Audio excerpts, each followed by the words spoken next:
नमस्कार, आप देख रहे हैं प्रदेश का सबसे भरोसेमंद news channel India news Uttar Pradesh Uttarakhand और मैं हूं आपके साथ आयुष चित्रांश। यूपी में एक तरफ कोरोना संक्रमण की दर 3% से नीचे पहुंच गई है। हजारों की संख्या में लोग हर रोज महामारी के जद से बाहर निकल रहे हैं और यह सब संभव हो पाया है सरकार और अफसरों की दिन रात की कड़ी मेहनत के बाद। लेकिन विपक्ष का कहना है कि सरकार हर काम सही से नहीं कर रही और इसको सियासी चश्मे से भी विपक्ष देखता है। कुछ दिनों पहले सोशल मीडिया पे गंगा किनारे घाटों की कुछ तस्वीरें सोशल मीडिया पर वायरल की गईं। विपक्ष ने सरकार पर आरोप लगाया कि सरकार मरने वालों के आंकड़ों को छुपा रही है।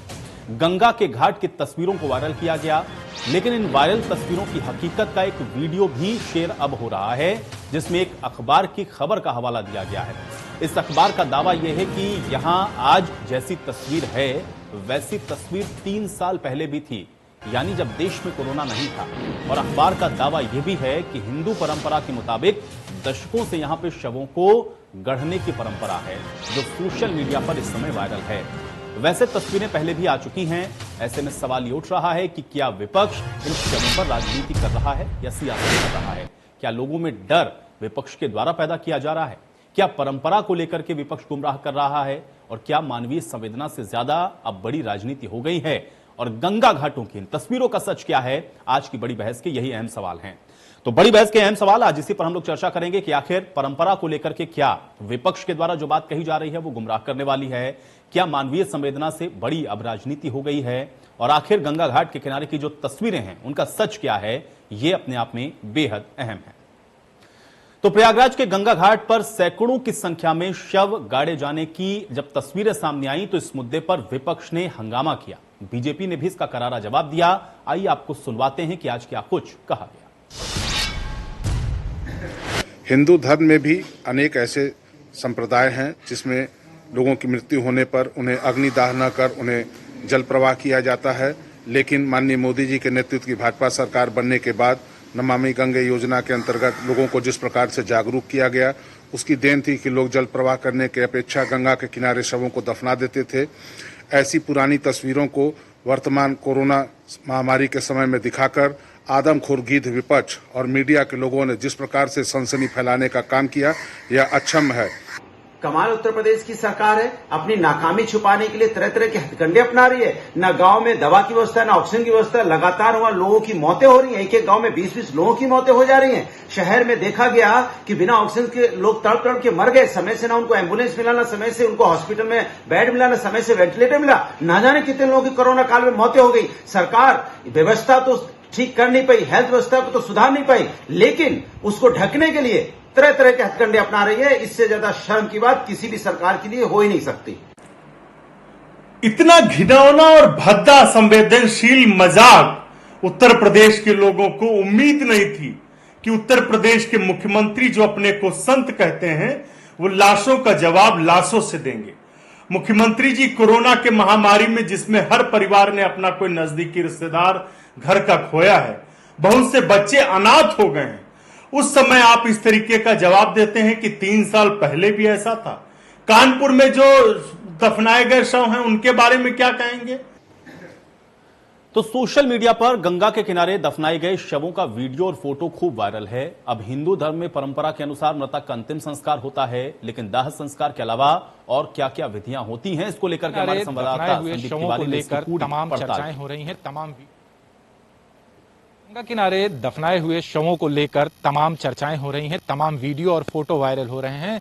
लेकिन मान्यता ये भी है सनातन धर्म में कि ये कोई नई परंपरा नहीं है, ये पुरानी परंपरा है। कई सदियों से ये चली आ रही है कि कुछ ऐसे विशेष परिस्थिति होती है जिन परिस्थितियों में जो है वो शवों को दफनाया जाता है या कह लें कि गाड़ा जाता है। जो गंगा किनारे, चाहे वो फाफामऊ हो प्रयागराज का, चाहे श्रृंगेरपुर हो, चाहे जो भी स्थान हो, वहां पर यह मान्यता है कि लोग चाहे दूर दराज से आते हों या फिर लोकल लोग हों, लेकिन कुछ ऐसे नियम हैं जिनके जो है तहत इनको गाड़ा जाता है। इस वक्त मैं फाफामऊ शमशान घाट के पास ही खड़ा हूं, जहां पर शव दफनाए जाते हैं और जलाए जाते हैं। वहां कर्मकांड करवाने वाले पंडित जी हमारे साथ हैं। पंडित जी से जानने की कोशिश करेंगे कि क्या ये तरीका। महाराज जी, इधर बहुत ज्यादा वीडियो और फोटो वायरल हो रहे हैं, तमाम शव गाड़े गए हैं गंगा किनारे। क्या ये पुरानी परंपरा है या फिर अचानक से इस तरीके से? पुरानी परंपरा है। ये सब पुरानी परंपरा पूर्वजों को चली आ रही है। कुछ दफनाते हैं, कुछ गाड़ते हैं, कुछ जलाते हैं, जैसे जिसकी इच्छा हो। यही सब जो है। तो ये जो महाराज वीडियो बहुत ज्यादा वायरल हो रहे हैं, तो ये क्या अचानक से नहीं, ये पहले से भी इसमें कुछ शव गड़े हुए थे? पहले से कुछ लोग उत्सव से गड़े हुए थे, मतलब पहले से कुछ उत्सव से गड़े हुए थे, पूर्वजों से। ये नई परंपरा थोड़ी है, ये पूर्वजों से परंपरा चली आ रही है। ये पंडित जी हैं जिन्होंने ये बताया कि ये कोई नई परंपरा नहीं है, अचानक से कोई नहीं शव दफनाने का कोई वो नहीं है। आप देख सकते हैं कि इस वक्त मैं खड़ा हूँ, ये गंगा जी का किनारा है और ये शमशान घाट का वो हिस्सा है जो जहां पर लोग लाते हैं, शवों को जलाते भी हैं और जो है गाड़ते भी हैं।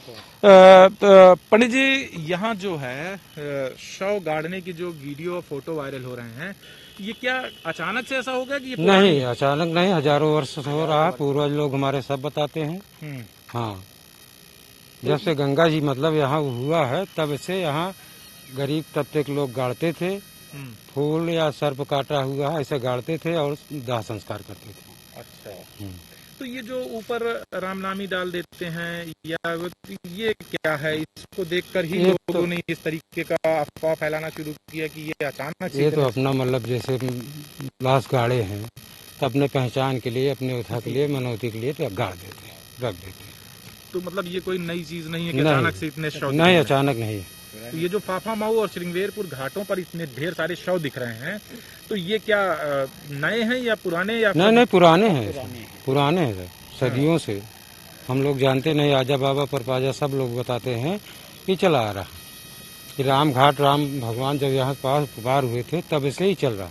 अच्छा, ये थे घाट पर कर्मकांड करवाने वाले पंडित महाराज जी, जिन्होंने बताया कि ये कोई नई चीज नहीं है, अचानक से शव नहीं गाड़े गए हैं, ये बहुत पुराने दिनों के भी शव इसमें हैं और कुछ नए भी हैं जो यहाँ पर दफनाए गए हैं। कुछ गरीब लोग जिनके पास संसाधन नहीं होते हैं वो दफनाते हैं। सांप काटता है तो ऐसा भी मान्यता है कि उन शवों को भी नहीं जलाया जाता, उनको भी दफना दिया जाता है। तो वहीं कुछ ये भी परंपरा है कि जो नाबालिग होते हैं और विवाह नहीं हुआ होता है या जनेऊ संस्कार नहीं हुआ होता है, उनके शवों को भी दफनाया ही जाता है, जलाया नहीं जाता है। फिलहाल अब क्या हकीकत है उन वायरल वीडियो और फोटोज का, उसके विषय में कोई कुछ भी स्पष्ट कहने को तैयार नहीं है। Sandeep Tiwari, India news, Prayagraj. तो चलिए, ग्राउंड जीरो की पड़ताल आपके लिए इसलिए भी देखना जरूरी था क्योंकि इस समय जो वीडियोस सामने आ रहे हैं और उसको लेकर के जिस तरीके के आरोप प्रत्यारोप अभी आपने सुना कि किस तरीके से तमाम राजनीतिक पार्टियों की तरफ से किए जा रहे थे, उसका सच क्या है, आज इसी पर हम लोग चर्चा करते हैं। तमाम मेहमान मेरे साथ जुड़ गए, उनका परिचय मैं आपके साथ करवा देता हूं। राघवेंद्र सिंह जी हमारे साथ जुड़ रहे हैं, प्रवक्ता हैं भारतीय जनता पार्टी के। राघवेंद्र जी, बहुत स्वागत आपका इस चर्चा में। सुधांशु वाजपेयी जी हमारे साथ जुड़ रहे हैं, प्रवक्ता हैं कांग्रेस पार्टी के। सुधांशु वाजपेयी जी, आपका भी बहुत स्वागत। विनय पटेल जी हमारे साथ जुड़ रहे हैं, प्रदेश सचिव हैं आम आदमी पार्टी के। विनय पटेल जी, आपका भी बहुत स्वागत है। और राजपाल कश्यप जी हमारे साथ जुड़ रहे हैं, एमएलसी हैं समाजवादी पार्टी की तरफ से। राजपाल कश्यप जी, आपका भी इस चर्चा में बहुत स्वागत है। सबसे पहले मैं शुरुआत राघवेंद्र जी आपसे ही करना चाहूंगा, क्योंकि जो वीडियोज या फिर जो तस्वीरें हम लोग इस समय देख रहे थे, उसको लेकर के मुख्यमंत्री कार्यालय की तरफ से भी एक ट्वीट हुआ है जिसमें 3 साल पहले भी कुछ इसी तरह की स्थितियां या इसी तरह की तस्वीरें थी, उसको इसमें हवाला दिया गया है। अब सवाल यह है कि इस समय जो तस्वीरें आ रही हैं, दरअसल उसकी हकीकत क्या है और आपको क्यों लग रहा है कि विपक्ष जानबूझ करके इस तरीके की तस्वीरों को सामने लाकर इस पर राजनीति कर रहा है? आपका पहला रिएक्शन मैं चाहूंगा इसके ऊपर, राघवेंद्र जी। देखिए, वर्तमान में विपक्ष के पास कोई काम नहीं बचा। वो सिर्फ भारतीय जनता पार्टी जो भी कोरोना से लड़ाई लड़ रही है, चाहे उत्तर प्रदेश हो चाहे केंद्र में, उसमें जो है सिर्फ परेशान करने के अलावा कोई काम नहीं कर रही। हमारे योगी आदित्यनाथ जब सफाई जाते हैं तो वह गंगा जल छिड़कने का काम करते हैं। कांग्रेस के नेता देश को और देश के प्रधानमंत्री को बदनाम करने के लिए टूल किट का प्रयोग करते हैं। और ये जो फोटो वायरल हो रही है, अब ये स्थापित तथ्य है, ये फोटो 18 मार्च 2018 को खींची हुई फोटोएं हैं, जो एक समाचार पत्र के मुकेश कनौजिया नामक फोटोग्राफर ने खींची हुई थी। वो मीडिया में आकर अपना पूरा बयान भी दे चुका है। लेकिन ये जो विपक्ष जो है, ये अभी भी उन्हीं फोटो को लेकर के मातम मना रहा है। ये मातम इसलिए मना रहा है क्योंकि इनकी सोची समझी साजिश जो है उसका पर्दाफाश हो चुका है। अभी जो आपने रिपोर्ट में बताया कि गंगा किनारे बहुत से गांव ऐसे हैं या क्षेत्र में बहुत से समाज ऐसे हैं जिनके यहाँ ये परंपरा है कि जो व्यक्ति मर जाता है अपना आयु पा करके या संबंधित बीमारी के चलते, या उनके यहाँ जो ऐसी व्यवस्था है, उनका जो है दाह संस्कार नहीं होता है, उनका जो है भूमि के जमीन के अंदर उनका जो है दबा करके अंतिम संस्कार किया जाता है। लेकिन ये लोग मानने को तैयार नहीं है, ये लोग सकारात्मक काम करना नहीं चाहते हैं, सिर्फ छिद्रान्वेषण करना चाहते हैं। भारतीय जनता पार्टी को बेवजह स्तरहीन काम करके घेरना चाहते हैं। राजपाल कश्यप जी जवाब दें।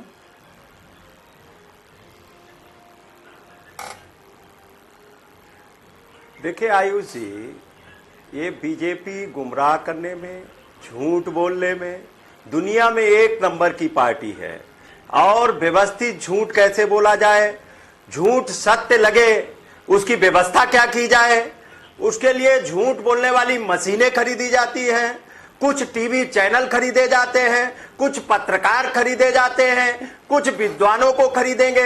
अच्छा, ये सारे टीवी चैनल पत्रकार झूठे हो गए जिन्होंने इतने बरस से, इतने दिनों से न्यूज चला रहे थे, सारे पेपरों ने छापा, और आज भी राम नामी दुपट्टा उनके सबसे उघाड़ा जा रहा है। और आज भी फोटो वायरल हो रहे हैं, आज भी इतनी, ये तो कहो अच्छा लखनऊ में नहीं बता रहे हैं, अब दूर मत जाइए, लखनऊ की राजधानी में सब जलाने के लिए क्या लोगों को 20-20, 22-22 घंटे इंतजार नहीं करना पड़ा? क्या लाइन नहीं लगी थी? क्या इन्होंने टीन शेड नहीं लगवाया? क्या लकड़ी लोगों को नहीं मिल पा रही थी? लकड़ी तक उपलब्ध नहीं करा पाए, ऑक्सीजन नहीं उपलब्ध करा पाए, बेड नहीं उपलब्ध करा पाए, रेमडेसिविर इंजेक्शन नहीं उपलब्ध करा पाए, लोग तड़प तड़प के मरे हैं। कितने लोग जनता मरी है, कितने नेता मरे हैं, कितने इनके सत्ता दल के विधायक जो ऑक्सीजन की कमी और बेड के लिए पत्र लिखते रहे, केंद्रीय मंत्री तक पत्र लिखते रहे, उनको नहीं नसीब हुआ। तो ये भी कह सकते हैं 3 साल पहले ये भी हुआ था। और ये तो कहो 3 साल की बात बताइए, कहो ये पिछला नहीं बता दिया कि 5 साल से हो रहा था। ये इतने झूठे लोग हैं, ये इतनी अब किन शब्दों में कितने संवेदनहीन लोग हैं लोग। अच्छा, ये वहां आपके इलाहाबाद में हो रहा था, ये कन्नौज और हरदोई के बॉर्डर पे हमारे घाटों पे होता है। यहाँ पे भी आप पता करवा लीजिए, यह तो हमारे पास वीडियो पड़े हैं, हर जगह यही होता था क्या? सारी चीजें हैं कन्नौज में। आप देखिए मेहंदी घाट पे, ये हमारे पास वीडियो है किस तरीके से सारी चीजें इन लोगों ने, और ये पेपरों में टीवी चैनल जितना चला है, कितना झूठ बोलेंगे भाई। ये झूठ बोलने का गैंग, और मुख्यमंत्री जी भी घूम घूम के मैनेज कर रहे हैं। हाँ, ये कन्नौज और हरदोई का मिलने वाला स्थान है, जहां ये मेहंदी घाट बोलते हैं। कन्नौज के लोग आते हैं, हरदोई के लोग आते हैं, लाशों की ढेर लगे रहे। आप बताइए, ये अगर बरसों से होता चला रहा तो ये बरसों पहले तो नहीं दिखाई पड़ी बाडियां, बरसों पहले तो, और आज से ये महीने भर से चल रहा है, तब तो कोई नहीं निकल के आ गया। तो ये सब चीजें मैनेज की जा रही है, और मुख्यमंत्री योगी आदित्यनाथ जी हर मोर्चे पे विफल हो गए। स्वास्थ्य सेवाओं में विफल हो गए, कानून व्यवस्था में विफल हो गए, अर्थव्यवस्था में विफल हो गए, विकास में विफल हो गए। एक हॉस्पिटल नहीं बता पाए मुख्यमंत्री। चलिए, उसका जवाब तो दे देंगे, उसका जवाब राघवेंद्र जी देंगे। राघवेंद्र जी हैं, ठीक है, चलिए। सुधांशु वाजपेयी जी किया जो किया माननीय अखिलेश यादव जी ने किया स्वास्थ्य क्षेत्र में। ठीक। सुधांशु वाजपेयी जी, एक रिएक्शन आपका। विपक्ष गुमराह कर रहा है, भारतीय जनता पार्टी कह रही। कोरोना महामारी के दौर में झूठ और बेशर्मी की हद कर दी कि जनता के प्रति संवेदना दिखाने की बजाय अभी राजनीति जी और ये सारे लोग जिन परंपराओं से हवाला दे रहे हैं, उनसे ये कहूंगा कि मैं जन्म से ब्राह्मण भी हूँ और बचपन से उन परंपराओं और उनको बखूबी जाना भी हूँ, और वो चाहे तो इस विषय पर शास्त्रार्थ भी कर सकते हैं, ये भी चुनौती देता हूँ। जो ये बात बता रहे हैं कि हिंदू में ये परंपरा अचानक से आ गई, अरे भाई ये बताइए, उन्नाव से लेकर बलिया तक ये अचानक से ही सारे लोग दफनाने कैसे लगे? ये परंपरा अचानक कैसे शुरू हो गई? इससे पहले तो हम नहीं जानते थे। दाह संस्कार सबसे उत्तम प्रक्रिया मानी जाती है। उसके बाद सबका दाह, सबको प्रवाह किया जाता है नदी में। अपवाद की स्थिति में ही और दफनाने की प्रक्रिया ही नहीं, ये राम नाम के नाम पर आई हुई सरकार शवों के ऊपर से रामनामी दुपट्टे हटा रही है। तो 3 साल पहले ये काम इन्होंने क्यों नहीं किया? अगर ये सब, इसका मतलब ये है कि इनके अंदर का जो चोर है ना, वो बार बार गवाही दे रहा है। ये रामनामी दुपट्टा ये 3 साल पहले क्यों नहीं वहां हटाने गए? राघवेंद्र जी बताएंगे आखिर आज ही ये जरूरत क्यों पड़ गई कि राम नाम के नाम पर आई हुई सरकार शवों पर से राम नामी दुपट्टा तक हटा रही है? इतनी निर्दयी, इतनी संवेदनहीन और धूर्त हो गई है कि उनकी अंतिम प्रक्रिया तक संपूर्ण सम्मानित तरीके से हो, इसका भी लिहाज नहीं है। अंतिम संस्कार के लिए गांव में लकड़ियां कम पड़ गई। अरे ये बताएंगे उन्नाव में जो सैकड़ों लाशें मिली है, उन्नाव से लेकर बलिया तक, वहां आखिर किन लोगों ने, वहां ये अचानक नई नई परंपराएं कहां से आ गई? ये झूठ बोलना बंद करें और बेहतर होगा कि सच्चाई स्वीकार करें। गांव गांव कोरोना का संक्रमण फैल चुका है।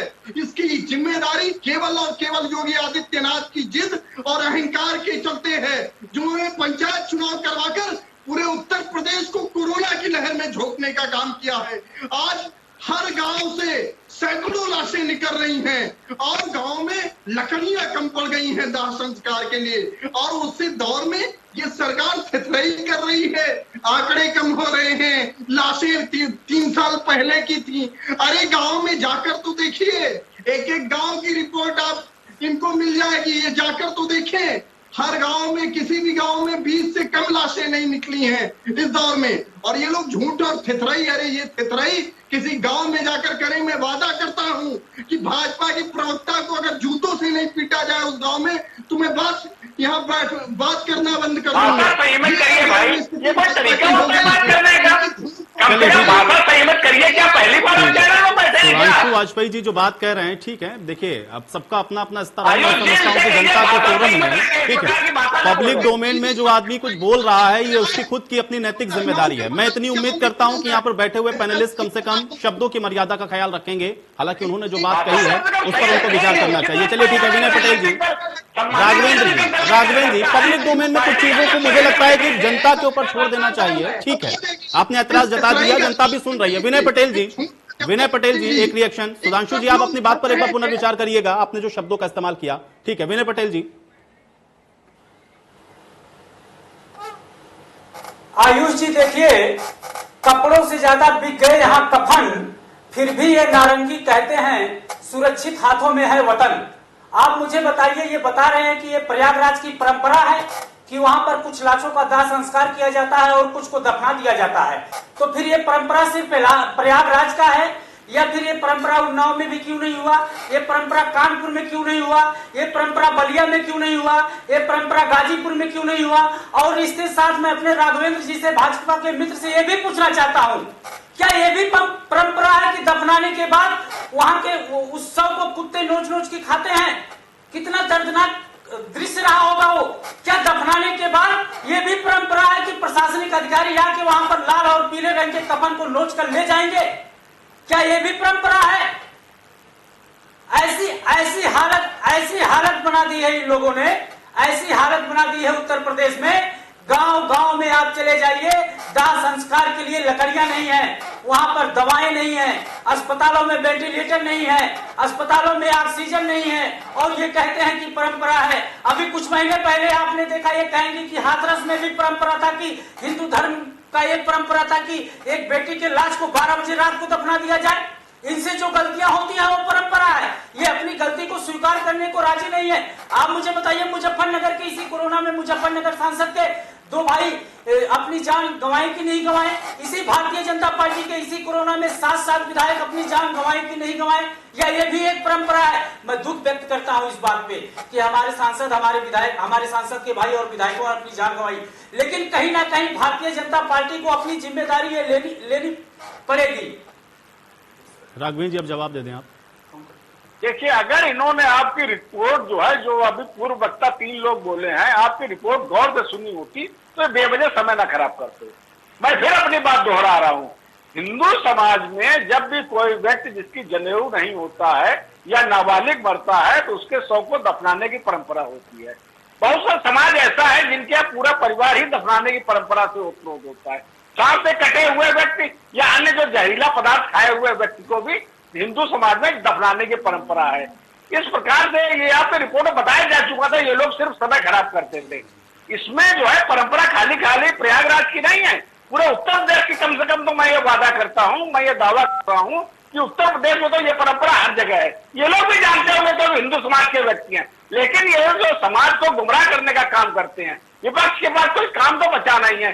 देखिए, वास्तव में इससे नाकारा विपक्ष आज तक मैंने नहीं देखा है, चाहे समाजवादी पार्टी हो चाहे कांग्रेस पार्टी हो। मैं बैठे हुए जो चाहे आप पार्टी हो, इन तीनों को शामिल कर रहा हूं। चलिए, सुधांशु जी ने तो आपको शास्त्रार्थ की चुनौती भी दी थी, ठीक है, चलिए वो बताएंगे कि इसमें क्या होता है क्या नहीं होता, लेकिन मुझे बताइए, ठीक है राघवेंद्र जी, मैं और उसी से आगे बढ़ते हुए एक मुद्दे पर और आ जाता हूं। साथ में उन लोगों ने ये भी तो जोड़ा ना कि भाई अगर ये परंपरा थी भी तो पहले भी तो दिखनी चाहिए थी ना इस तरीके की तस्वीरें, पहले क्यों नहीं दिखी इस तरीके की तस्वीरें? इन तमाम घाटों पर ये तस्वीरें इस तरीके की तो नहीं थी, या तो ये लोग जाते नहीं होंगे। चलिए ठीक है, एक सेकंड सुधांशु जी, मैं आऊंगा आपके पास। राघवेंद्र जी की बात कंप्लीट हो जाए, आप आराम से शास्त्रार्थ करिएगा और आपने जो शब्दों का इस्तेमाल किया था थोड़ा उस पर विचार जरूर करिएगा। राघवेंद्र जी कंप्लीट करें। देखिए, आयुष जी, मैं परंपरा कह रहा हूँ, परंपरा ये अभी 2021 की नहीं है, ये पुरानी परंपरा है, ये लगातार इस तरीके का काम होता रहा है। मैं भी हरवई जनता से हूँ, गंगा किनारे रामगंगा में मेरा गांव है, तो वहां से बहुत से समाज ऐसा है जो इसी प्रकार के काम करता है। तो ये परंपरा कोई नई परंपरा नहीं है, ये हम भी जानते हैं, जो मीडिया में आपको जो रिपोर्ट दिखाई थी वो लोग भी जानते हैं, और समाज का प्रत्येक हिंदू समाज का व्यक्ति जानता है। ये मैं कोई ऐसी बात नहीं बता रहा हूँ जो समाज में कोई ऐसी बहुत ही कोई लकड़ी बिंद हो। वास्तविकता ये है, विपक्ष के पास कोई काम नहीं बचा है, सिर्फ देश को प्रदेश को गुमराह करने का काम करते हैं, सकारात्मक काम करने का अभाव है। मैं ये बताना चाहता हूँ, समाजवादी पार्टी, कांग्रेस और आप तक मैं इसमें हटाए दे रहा हूँ। तो अरविंद केजरीवाल जी ने 1600 करोड़ रुपए खर्च करके विज्ञापन दिया है, मैंने वैक्सीनेशन करा लिया है। आप पार्टी और कांग्रेस पार्टी दोनों नेताओं को मैं बताना चाहता हूँ, इन लोगों ने एक नेता ने लिया वैक्सीनेशन कराएगा, सोशल मीडिया में अपनी फोटो वायरल की हो। मैं दावा करता हूं, ये लोग जो है चुपके से तो वैक्सीनेशन कराए जा रहे हैं, लेकिन समाज में ऐसा कोई मैसेज चला जाए कि समाज हित में हो, राष्ट्र हित में हो, वो लोग नहीं कर रहे हैं। क्या अखिलेश यादव ने अभी तक वैक्सीनेशन कराया? राहुल गांधी, प्रियंका गांधी, सोनिया गांधी ने वैक्सीनेशन कराया?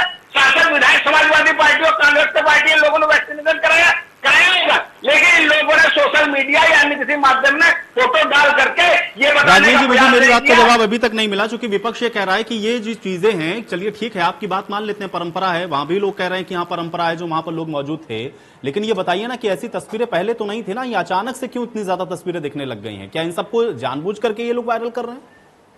आयुष जी, ये कहने की कोई अश्वस्त नहीं है। वास्तविकता ये है, ये लोग जो अगले होने वाले विधानसभा चुनाव में राजनीतिक लाभ लेना चाहते हैं, इसके अलावा कुछ नहीं है। ये लोग राजनीतिक गिद्ध हैं, लाशों में बैठ कर राजनीति करना चाहते हैं। जब ये परंपरा है तो वास्तव में ये अभी की परंपरा नहीं है, लंबे समय की परंपरा है। आपने रिपोर्टर ने पूरी स्टोरी बता दी है, इसमें हमें ज्यादा कहने की कोई बात ही नहीं है। परंपरा होती है तो 7-6 महीने की नहीं होती है, सदियों पुरानी परंपरा होती है। आपने अपनी रिपोर्ट में एक व्यक्ति का इंटरव्यू भी बताया था, उसने भी कहा था कि ये हमारे समाज में परंपरा है, सदियों पुरानी परंपरा है। चलिए विनय पटेल जी, चूंकि सवाल आपने उठाया इन सारी व्यवस्थाओं को लेकर के, तो यहां पर बात राघवेंद्र जी ने यह भी कही कि भाई मैनेजमेंट और इसके अलावा विज्ञापन पर तो खर्च आप लोग भी बहुत ज्यादा कर रहे हैं, खाली ये बताने के लिए कि हम वैक्सीन लगवा रहे हैं, जनता के लिए वो पैसे का इस्तेमाल हो जाए। नहीं तो आयुषी वैक्सीन तो ये लोग भी लगवा रहे हैं ना। आज की एक खबर आपने सिद्धार्थनगर की पढ़ी होगी, जिनमें 20 लोगों को पहले दूसरी वैक्सीन लगवा दी और फिर दोबारा दूसरी वैक्सीन लगवा दी। दोनों वैक्सीन अलग अलग लोगों ने लगवा दी है, तो वैक्सीन तो ये लोग भी लगवा रहे हैं ना। लेकिन इस बात को हमें और आपको समझना पड़ेगा, ये योगी आदित्यनाथ सरकार की असलियत है। अगर जिंदा रहे तो राम के नाम पर वोट मांगा जाएगा, और अगर मर गए तो राम नामी चादर भी नोच ली जाएगी। यही असलियत है भारतीय जनता पार्टी की। लेकिन विनय और जी, इस बात को हमें और आपको विनय समझना पड़ेगा। विनय जी, मुझे एक बात बताएं, मुझे एक बात का जवाब दो, ठीक है? दैनिक जागरण जिस पेपर ने इस खबर को चलाई है। विनय पटेल जी, मुझे एक बात बताएं, ठीक है? उत्तर प्रदेश के अंदर जो स्थितियां बनी, निस्संदेह जो यहाँ सूबे का मुखिया है, ठीक है, आप उनकी फिर जिम्मेदारी आप उनकी दे रहे हैं और जवाबदेही उनकी है। दिल्ली के अंदर जो मौतें हुई हैं उसकी जिम्मेदारी फिर अरविंद केजरीवाल को लेनी चाहिए। क्यों मरे दिल्ली के अंदर लोग कोरोना के अंदर? कोई भी राज्य हो, कोई भी सरकार हो, देखिए, बोलूं मैं आयुष जी? जी जी। देखिए, कोई भी सरकार हो और कोई भी राज्य हो, किसी भी सरकार को अपने जो उनसे गलतियां हुई उस गलतियों की नैतिक जिम्मेदारी लेनी पड़ती है सरकारों को। अरविंद जी ने कई बार ये चीजें कही कि हमें टाइम से पहले हम लॉकडाउन नहीं लगा पाए, लेकिन जब से हमने लॉकडाउन लगाया, आप मुझे बताइए, आज 15 दिन से अरविंद केजरीवाल जी चिल्ला रहे हैं, डेली वो आके प्रेस कॉन्फ्रेंस कर रहे हैं कि हमें वैक्सीन दिलवा दीजिए, वैक्सीन दिलवा दीजिए। वैक्सीन कंपनियों से डायरेक्ट जब बात किया जा रहा है तो वैक्सीन कंपनियां कह रही हैं कि हम डायरेक्ट सिर्फ केंद्र को वैक्सीन देंगे। आप मुझे बताइए, अमेरिका के राष्ट्रपति ये ट्वीट करके कह रहे हैं कि हमने अपने देश के 50%। चलिए विनय जी, चलिए ठीक है, आपने इस बात को चलिए स्वीकार कर लिया। हिंदुस्तान में चलिए विनय जी, आपने इस बात को स्वीकार कर लिया कि दिल्ली के अंदर कोरोना से जो मौत हुई है, चलिए उसके लिए जिम्मेदारी कम से कम अरविंद केजरीवाल की, ये आप स्वीकार कर रहे हैं यहाँ पर। चलिए ठीक है, ये मुझे अच्छा लगा। बहुत जल्दी से, ठीक है, राजपाल कश्यप जी जवाब दीजिए।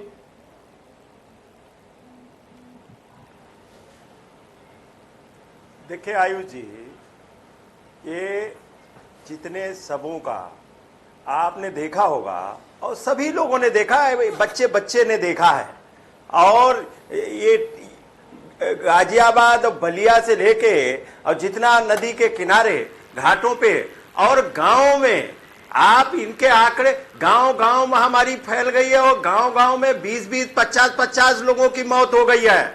उनके आंकड़े नहीं है सरकार के पास। अब जब सरकार हाई कोर्ट के सामने झूठ बोल सकती है, इससे निकम्मी सरकार कौन हो सकती है? इतनी इससे संवेदनहीन सरकार कौन हो सकती है?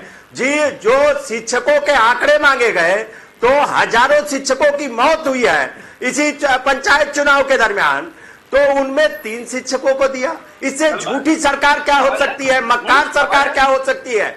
और जिन शब्दों का बीजेपी के लोगों को शर्म करनी चाहिए, बीजेपी के प्रवक्ता को शर्म करनी चाहिए, जिन शब्दों का वो प्रयोग कर रहे थे कि लाशों के गिद्ध, विपक्ष को लाशों का गिद्ध कह रहे, गिद्ध नोच रहे हैं ये लाशों को, जनता की लाशों को, कुत्ते नोच रहे हैं जनता की लाशों को, और कुत्ते कौए नोच रहे हैं। ये भी परंपरा आपने डाली है। ये उत्तर प्रदेश को तहस नहस करने में आपकी भूमिका है, बीजेपी की।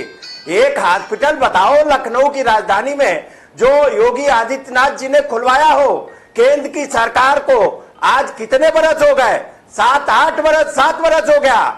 योगी सरकार के 5 बजट हो गए। एक हॉस्पिटल जो शिलान्यास किया हो, उद्घाटन किया हो, बताएं। योगी आदित्यनाथ जी ने गोरखपुर में एक हॉस्पिटल बताएं जो शिलान्यास किया हो, उद्घाटन किया हो। अगर एम्स भी बनवाने का श्रेय है तो माननीय अखिलेश यादव जी को, अगर वहां 500 बेड का इंसेफ्लाइटिस का हॉस्पिटल बनवाया तो वो माननीय अखिलेश यादव जी ने, यहां कैंसर इंस्टीट्यूट बनवाया, लोहिया बनवाया, लोहिया इंस्टीट्यूट बनवाया, पीजीआई का एक्सटेंशन कराया, केजीएमयू का एक्सटेंशन कराया, और महिलाओं के हॉस्पिटल खुलाए। 108, 102 चल रहा है, वो माननीय अखिलेश यादव जी की देन है। ये क्या उपलब्ध कराएंगे? इन्होंने तो जितने माननीय अखिलेश यादव जी ने उत्तर प्रदेश में कॉलेज और हॉस्पिटल हाईटेक बना के नहीं, ठीक है, बहुत चालू ठीक तक है, नहीं सही बात है राजपाल जी। देखिए, जनता ने आपको चुना था, जनता ने आपको चुना था, जनता ने ही इनको भी चुना है और अभी आगे आने वाले भविष्य में भी जनता किसी को चुनेगी।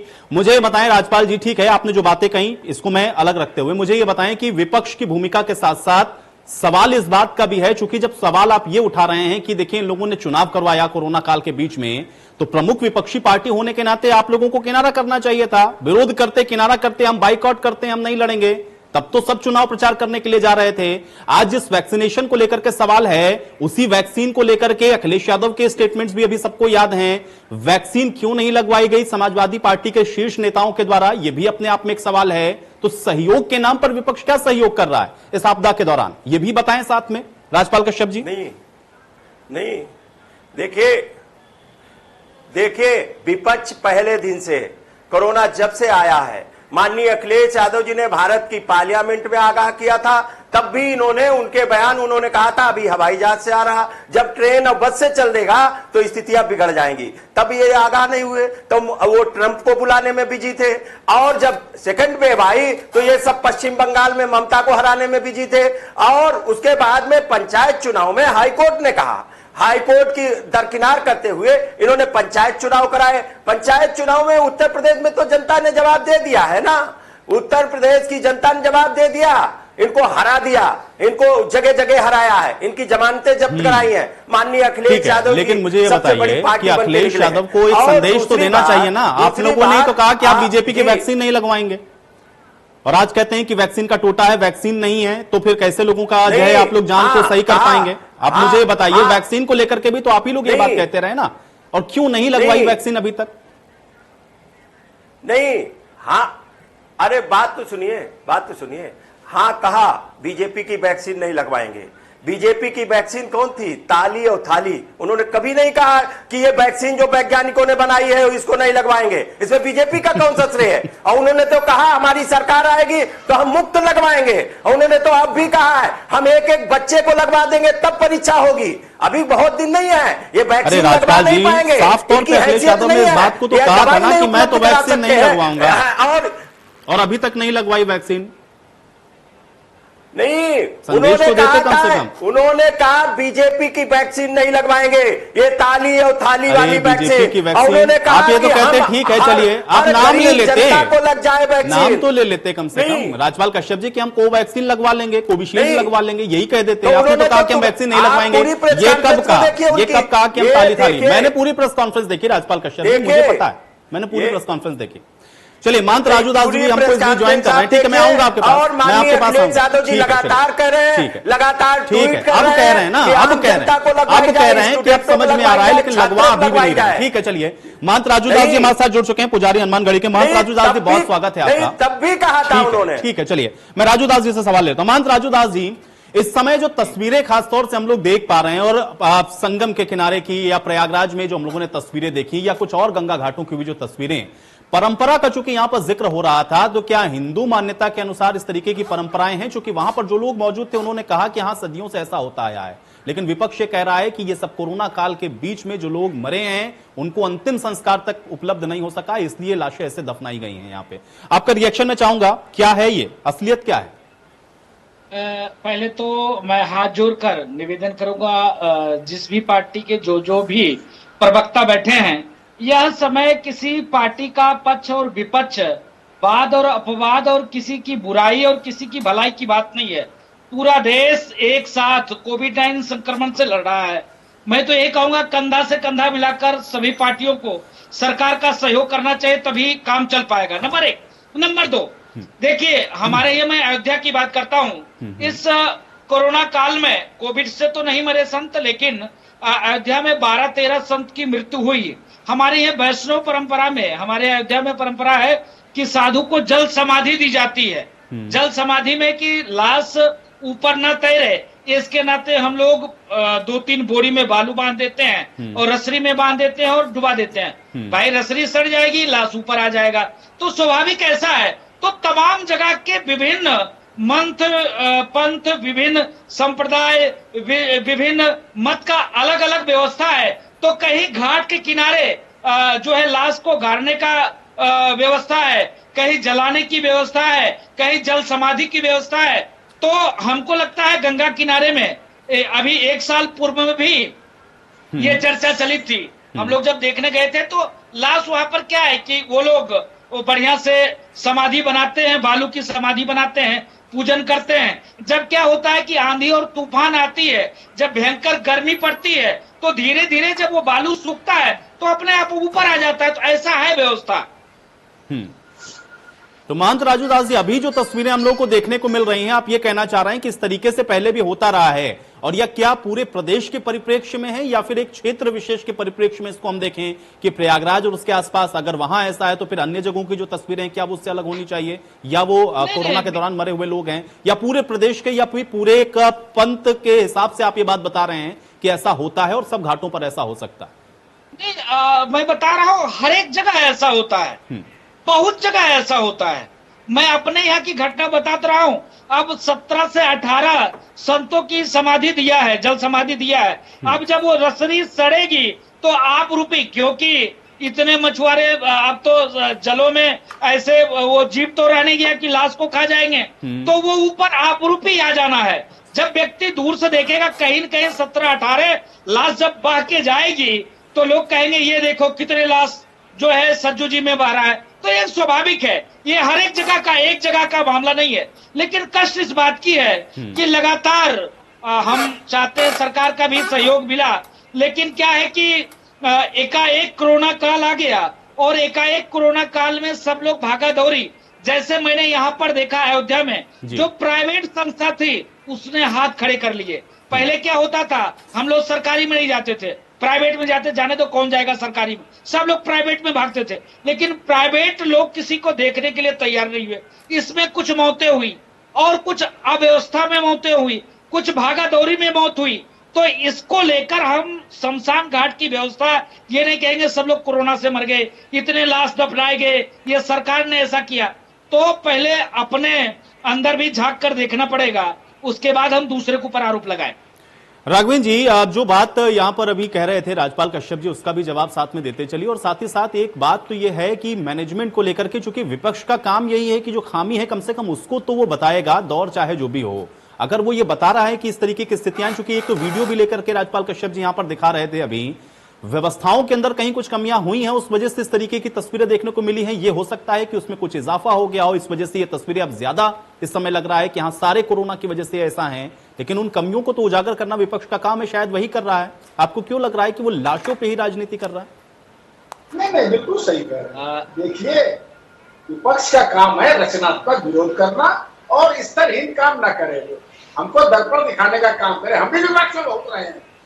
भारतीय जनता पार्टी केंद्र में और उत्तर प्रदेश में लगातार विपक्ष में रही है, सरकार में हम कम रहे हैं, लेकिन हम लोगों ने कभी राष्ट्र विरोधी काम करने का प्रयास नहीं किया है, ना कोई ऐसा कोई काम किया जिससे समाज हित में ना हो। हमेशा जनहित के काम, विरोधियों के साथ नहीं खड़े रहे, राष्ट्रभक्तों के साथ हम लोग खड़े रहे हैं। भारतीय जनता पार्टी ईमानदारी से काम कर रही है, लेकिन मेरा ये आरोप है कि समाजवादी पार्टी हो चाहे कांग्रेस पार्टी हो, इन लोगों ने 1 साल हो गया कोई भी विपक्ष की भूमिका का ईमानदारी से निर्वहन नहीं किया, सिर्फ छिद्रान्वेषण का काम किया है। ये कोरोना एक महामारी तो है, इसमें कोई शक नहीं है। भारत को, इन्हें पूरे विश्व को झकझोर करके रख दिया है। इनको करना ये चाहिए, रचनात्मक काम करे, हमको जो जहां चूक हो वहां हमको बताने का काम करे और समाज हित में जितना कर सकते हैं उतना करें। ये गंगा जल छिड़कना, ये वैक्सीनेशन मैं नहीं कराऊंगा, ये कहना देश की जनता को विद्रोह में खड़ा हो जाना चाहिए, ये कहना देश की जनता बिलिपी के सूरों की तरह देश की जनता पर जो टेस्टिंग हो रही है, ये क्या राष्ट्र विरोधी काम है?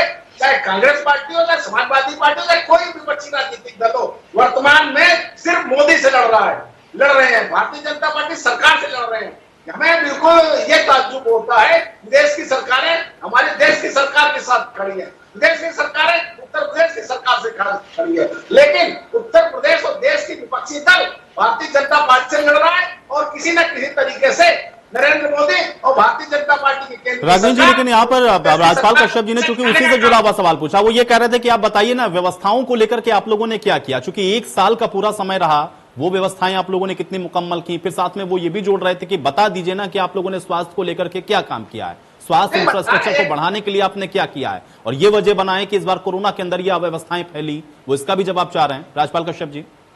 नहीं दे रहे। देखिए, पिछले मार्च में उत्तर प्रदेश में सिर्फ कोरोना के 74 टेस्ट हुआ करते थे, वर्तमान में 4 लाख के आसपास पर डे टेस्टिंग हो रही है। ये क्या कम है? वर्तमान में 236 कोरोना टेस्टिंग लैब है और 45 RT-PCR टेस्टिंग लैब है, और वर्तमान में वैक्सीनेशन हो रही है, 4 करोड़ के ऊपर वैक्सीनेशन हो चुका है। क्या ये कम है? भारतीय जनता पार्टी की सरकार ईमानदारी से काम कर रही है। L1, L2, 83 गेट के 3 लाख के आसपास लगभग बेड है। देखिए, ये एक महामारी तो है, विपक्षी दलों को अपनी अगर ईमानदारी से भूमिका का निर्वहन करते तो हमको ही बहुत अच्छा लगता है, लेकिन ये लोग सिर्फ छिद्रान्वेषण का काम कर रहे हैं। मैं ये कहना चाहता हूँ, समाजवादी पार्टी, बहुजन समाज, ये कांग्रेस और आम आदमी पार्टी के प्रवक्ता बैठे हैं, इधर उधर बात में घुमा के सीधे बताते, पिछले 1 साल में कोई 5 का बताते जो उन्होंने राष्ट्र हित में क्यों, प्रदेश हित में क्यों, सिर्फ सरकार को बदनाम करने के अलावा विनय पटेल जी, चूंकि आपने ये स्वीकार किया तो साथ ही साथ फिर आपको ये भी देखना पड़ेगा, चूंकि उत्तर प्रदेश के परिप्रेक्ष्य में आप देखेंगे तो निश्चित तौर पर एक बड़ा प्रदेश है, यहां पर बहुत सारी व्यवस्थाओं को सुदृढ़ करने के लिए बहुत सारे इंफ्रास्ट्रक्चर की जरूरत है। अगर राजधानी दिल्ली के अंदर प्रत्येक दिन 10,000 के ज्यादा केस मिल रहे हो, हजारों की संख्या में मौत के आंकड़े हो रहे हो, तो उसी परिप्रेक्ष्य में अगर आप उत्तर प्रदेश को देखेंगे तो कमोबेश वैसी ही स्थितियां हैं। अगर आपके यहां सब सही है, आप उसको सही मान रहे हैं, तो फिर इस प्रदेश के अंदर आपको क्यों लग रहा है कि यहां का मैनेजमेंट फेल हो गया है?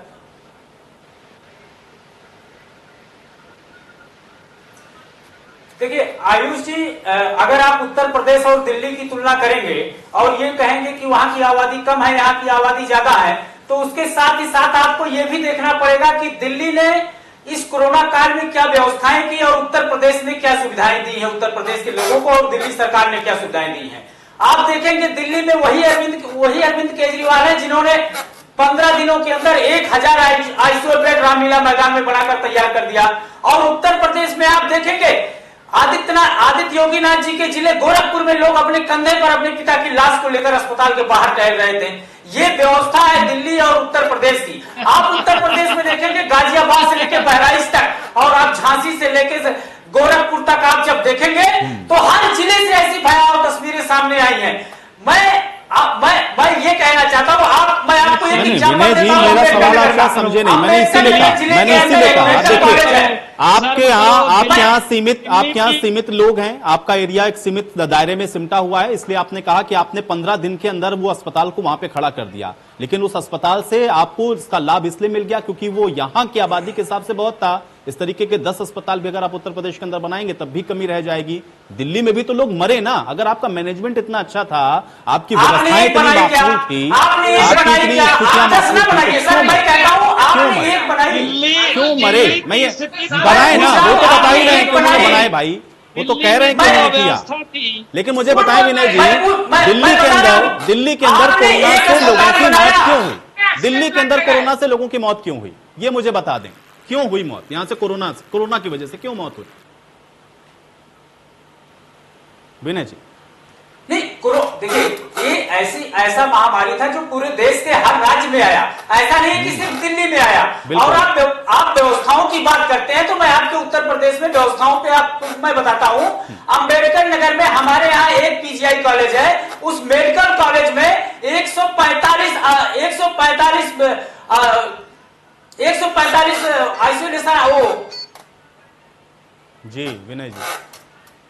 हेलो जी आवाज जा रही है जी।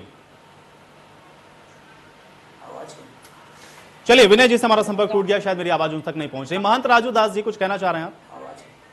नहीं, आवाज उनको सुनाई दे रहा है, उनकी आवाज हमको सुनाई दे रही है। देखिए किस प्रकार से लोग दिल्ली को और उत्तर प्रदेश को अलग कर दिया। शुद्ध रूप से राजनीतिक रोटी सेकने का काम करें और कुछ भी नहीं। दिल्ली में हम लोग अयोध्या से तमाम लोगों को फोन करके व्यवस्था कराई, तमाम लोगों की आने जाने की व्यवस्था कराई, तमाम लोगों की हॉस्पिटल के लिए इतने लोगों को फोन किया तब जाके व्यवस्था हो पाई। दिल्ली की व्यवस्था इतनी गड़बड़ थी, स्वास्थ्य की इतनी गड़बड़ थी कि जिसका जवाब नहीं। हर एक जगह की थी, ऐसा नहीं है। कोविड संक्रमण उन्होंने कहा कि हर एक राज्य की स्थिति यही थी, लेकिन वो तुरंत उत्तर प्रदेश के ऊपर आरोप लगा दिया कि नहीं उत्तर प्रदेश में कोई व्यवस्था नहीं थी। अरे भाई, उत्तर प्रदेश में अभी योगी जी को आए 4 साल हुआ है। विगत यहां पर 14 वर्षों से अन्य लोग थे, उन्होंने ऐसी व्यवस्था क्यों नहीं डेवलप किया, ऐसी व्यवस्था क्यों नहीं तैयार किया? यहाँ तो लोग मस्जिद और मजार बनाने में ही रह गए, तो क्या हो पाएगी उत्तर प्रदेश में? तो कहने का मतलब है कि दोनों को कंपेयर एक तरीके से आप कर रहे हो, लेकिन यहाँ की जनसंख्या बहुत थी, इसके नाते थोड़ा बहुत अंतर और असर होना चाहिए। कहने का मतलब है कि सभी पार्टी को इस समय में जो स्थिति है, जो परिस्थिति है, सरकार के साथ कंधा से कंधा मिलाकर और जनता की सेवा करना चाहिए। जब ये जनता बचेगी तभी इससे आप वोट ले सकते हो, तभी आप सरकार बना सकते हो, और कुछ भी नहीं। जब जनता ही नहीं रहेगी, किसके ऊपर आप राजनीति करोगे? लाश पर राजनीति करना बंद कर दो, लाशों की राजनीति करना छोड़ दो। आप सेवा भाव अपनाओ और सेवा भाव करो। जब आप सेवा करोगे, जनता बचेगी, तभी जनता आपको वोट करेगी। भाई 5 साल सबको समय मिलता है, 5 साल भारतीय जनता पार्टी को मिली है। जनता को लगेगी कि भारतीय जनता पार्टी ने सेवा नहीं दिया, उनको छोड़ देगी। जैसे 5-10 साल आपने सरकार चलाई, फुल गुंडई से चलाई, खाली मुस्लिम और गुंडई किया, आपकी सरकार जनता ने त्याग दिया। वैसे अगर जनता को लगेगी कि बाबा जी काम नहीं सही करे तो बाबा जी को हटा देगी। तो आप चिल्ला क्यों रहे हो? आप सेवा भाव तो कुछ करो, कुछ तो आगे आओ। आप क्यों नहीं करते? खाली चिल्ला रहे हो, सरकार को उंगली कर रहे हो, सरकार की टांग खींचने की बात करते हो और कुछ भी नहीं कर रहे हो, और बताते हो कि जब समाजवादी वैक्सीन आएगी तो लगवाएंगे, ये भाजपाई वैक्सीन है। अरे लोगों को मूर्ख क्यों बनाते हो भाई? आप कहो ये वैक्सीन भाजपाई और समाजवादी बसपाई नहीं है, इसको किसी डॉक्टर ने बनाया है और विश्व स्वास्थ्य संगठन ने मान्यता दिया है। हमारे जो भारत की स्वास्थ्य संगठन है उसने कहा कि हाँ ये ठीक है, तब भाजपाई बसपाई कांग्रेसी कहाँ हो गया? तो आप शुद्ध रूप से राजनीति कर रहे हो, लोगों को बरगला रहे हो। लोगों को बरगलाना बंद कर दो। लोगों को आप और कहो कि आप लोग सारे लोग वैक्सीनेशन में सहयोग करें, सब लोग वैक्सीन लगाएं, मास्क का प्रयोग करें, सोशल डिस्टेंस का पालन करें, और आप चिल्लाना शुरू कर देते हो। ऐसा आप लोगों को कहो, लोग को लगे कि हमारे हित कर रहे हैं। राजपाल जी कुछ कहना चाह रहे हैं? जी, पहली बात तो आयुष जी, संत होके किसी की दलाली नहीं करनी चाहिए, किसी का गुलाम नहीं होना चाहिए। संत का काम है कि सत्य बोलना। संत होके अयोध्या की संत नहीं, बदतमीजी नहीं, संत होके दलाली नहीं करनी चाहिए। तुम्हारे जैसे दलाल बीजेपी के, आप बताओ ना, अयोध्या में माननीय अखिलेश यादव जी ने काम किया। सत्ता के दलाल हो, सत्ता के दलाल हो। राजपाल जी देखिए, शब्द आप संत नहीं हो, संत नहीं हो। संत असली संत तो होता नहीं, तो ये कैसे कर सकते हैं? माननीय अखिलेश यादव जी ने काम किया, अयोध्या में भी काम किया। आप बताइए,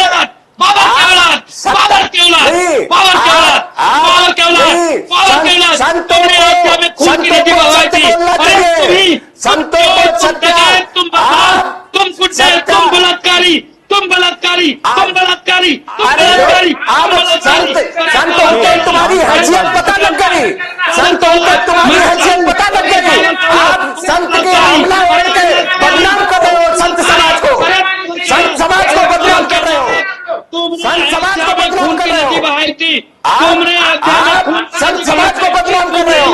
बीजेपी के प्रवक्ता है ये, संत नहीं बीजेपी के प्रवक्ता है। इतने लोगों की मौत हो गई, इतने लोगों को नरसंहार हो रहा उत्तर प्रदेश में, इतने लोगों को। एक सेकंड राजू दास जी, ठीक है, आपने अपना ऐतराज ठीक है राजू दास जी, आपने अपना ऐतराज जता दिया। राजपाल जी मुझे बताइए, अगर मंच राजू दास जी चाहे जो कुछ बोलते जाए, ठीक है राजपाल जी मुझे एक बात बताएं, अगर महंत राजू दास जी ये कह देते कि अखिलेश यादव जी ने बहुत अच्छे काम किए हैं, तो क्या फिर वो आपकी पार्टी के दलाल हो जाते आपके हिसाब से? नहीं, मैं ये नहीं कह रहा हूं। इस बात का जवाब दीजिए ना, आपने दलाल शब्द का इस्तेमाल क्यों किया? माननीय अखिलेश यादव जी ने ये काम किए। राजपाल जी आपको नहीं लगता एक संत के लिए कम से कम शब्दों का चयन? समाजवादी पार्टी के लिए इन्होंने समाजवादी पार्टी के लिए क्या कहा? सही कर लें। नहीं, इन्होंने समाजवादी पार्टी के लिए क्या कहा? ये तो पूछे। नहीं, समाजवादी पार्टी को ये गाली देंगे, हम सुनते रहेंगे। नहीं, समाजवादी पार्टी को गाली देंगे, हमारे नेता को गाली देंगे, हम सुनते रहेंगे। समाजवादी पार्टी को उन्होंने ऐसे कोई अपशब्द नहीं कहे राजपाल जी, लेकिन आपने जिस तरीके के शब्दों का इस्तेमाल किया, कम से कम एक संत के लिए आपको ऐसे शब्दों का इस्तेमाल नहीं करना चाहिए। बीजेपी के दलाल हो। अरे तभी तो खत्म हो गए। इन शब्दों का उपयोग करना चाहिए माननीय अखिलेश यादव जी के लिए, जिसने इस उत्तर प्रदेश को विकास दिया, एम्बुलेंस दिया, हॉस्पिटल दिए।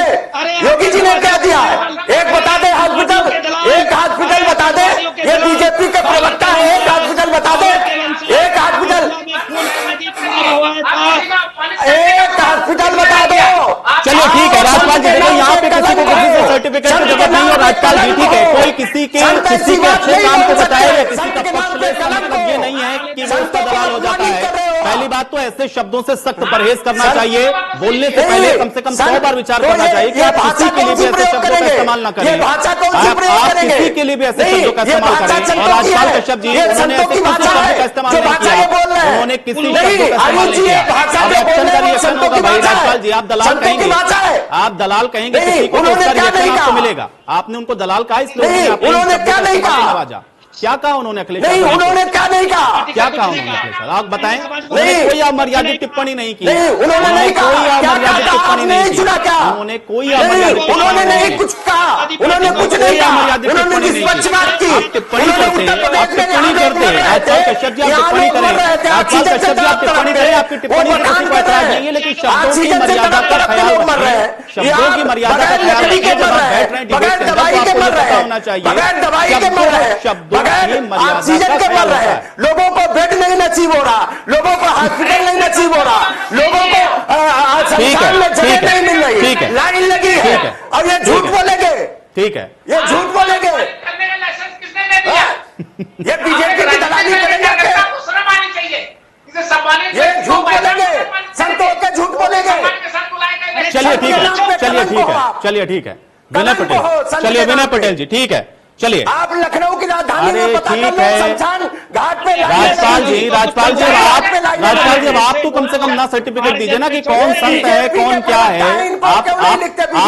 आपसे जरूरत नहीं है ना उनको जरूरत आपसे, ना आपको उनसे जरूरत है, ठीक है ना। आप सर्टिफिकेट एक दूसरे को ना दे विनय पटेल जी।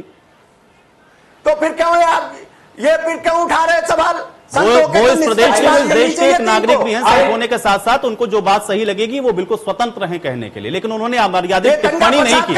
उन्होंने अमर्यादित टिप्पणी नहीं की है, उन्होंने अमर्यादित टिप्पणी राजपाल कश्यप जी नहीं की है। उन्होंने बिल्कुल संतुलित शब्दों का इस्तेमाल किया। मेरा एतराज सिर्फ आपके शब्दों के चयन को लेकर है। आप एतराज जताएं, आप एतराज जताएं राजपाल जी, राजपाल जी आप एतराज जताएं, लेकिन शब्दों की मर्यादा में रहकर।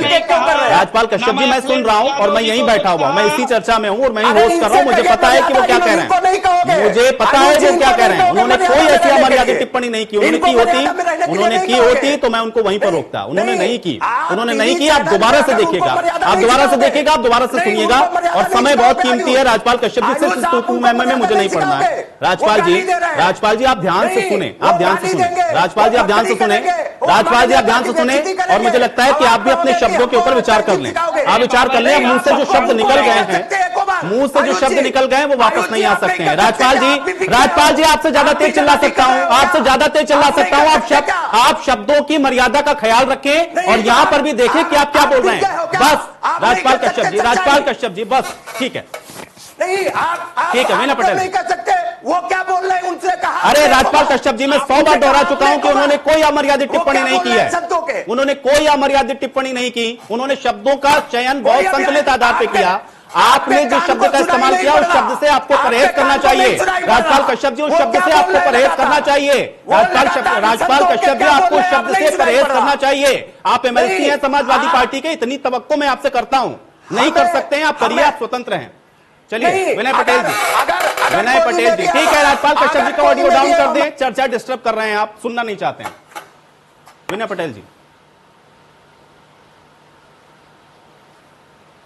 आयुष जी देखिए, मैं राजपाल जी की बातों से बिल्कुल भी सहमत नहीं हूं। हाँ, लेकिन महंत जी से इतना कहना चाहूंगा कि अगर आप दोबारा किसी भी टीवी चैनल पे बैठिए तो आप सबसे पहले भारतीय जनता पार्टी ज्वाइन कर लीजिए और भारतीय जनता पार्टी के प्रवक्ता के रूप में आप टीवी चैनल पे बैठिए। आयुष जी देखिए, आज 1-1.5 महीने में जो सारी घटनाएं घटी वो आपके टीवी के माध्यम से भी जनता को दिखाई गई हैं। और यहाँ पर भारतीय जनता पार्टी के हमारे प्रवक्ता बैठे हैं, ये किसी भी बात पर अपनी गलती मानने को तैयार नहीं है। इतनी सारा भयावह स्थिति रही पूरे उत्तर प्रदेश की, लेकिन ये अपनी गलती मानने को तैयार नहीं है। और ये गलती उसी दिन मानेंगे। मैं आज पूरी जिम्मेदारी के साथ आपके टीवी चैनल पे बता के जा रहा हूं।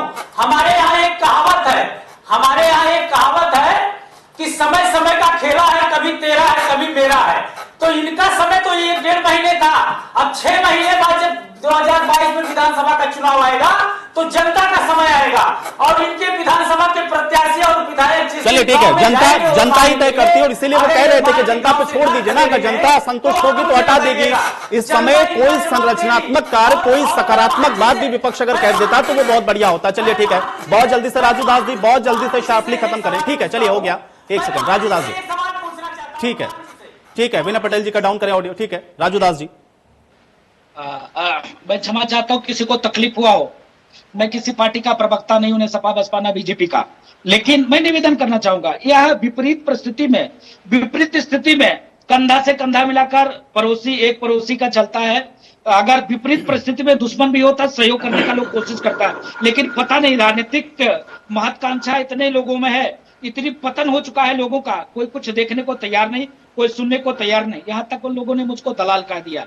मैं कोई गलत तो कहा नहीं, जो भी बात में रखा, किसी का विरोध नहीं किया, ना बसपा का विरोध किया, ना सपा का विरोध किया, ना कांग्रेस का विरोध किया। मैं निवेदन यही करना चाहूंगा, चलो कोई बात नहीं, आपने मुझको दलाल कहा, अच्छी बात है, भगवान आपको सद्बुद्धि दे, आपका कल्याण हो, आप स्वस्थ रहे, मस्त रहे, लेकिन मैं निवेदन यही करना, please please please please please please please please please please please सरकार सीताराम शांत हो, गुस्सा आपका शांत हो, नहीं तो जनता नीचे दिखा देती है।